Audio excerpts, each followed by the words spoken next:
Next, we found a story of hide-and-seek nightmares. Every summer, Julia and Ginny went to the beach with their family. The house they rented year after year was large enough for their entire family. There was even a basement with plenty of extra rooms, or so they were told. Every year they asked if they could use the basement, but the owners insisted that nobody ever go down there. They said the basement flooded and wasn't safe to stay in. Julia and Ginny found it odd, but the rest of the house was large enough for everyone. The first 3 days of vacation this year were just like every other year. At the beach, the entire family played in the waves, looking for seashells, and built a sprawling sandcastle with a large moat around it. The 4th day was different. A massive storm blew in overnight, and the waves were huge. The wind howled against the windows, and rain spilled from the clouds nonstop.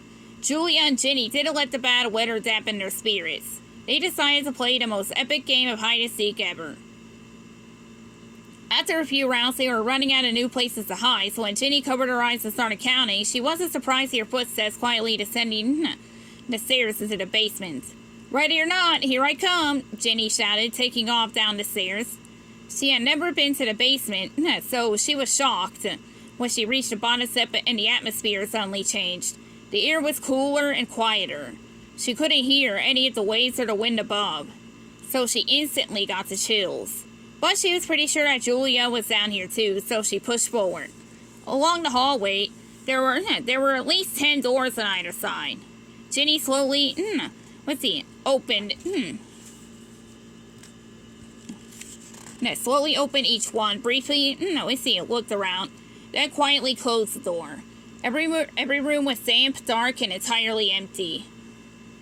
The only light was near the top of the stairs, so the farther she explored, the darker it became. When she opened the 6th door, Ginny saw a cupboard sitting in the middle of the room.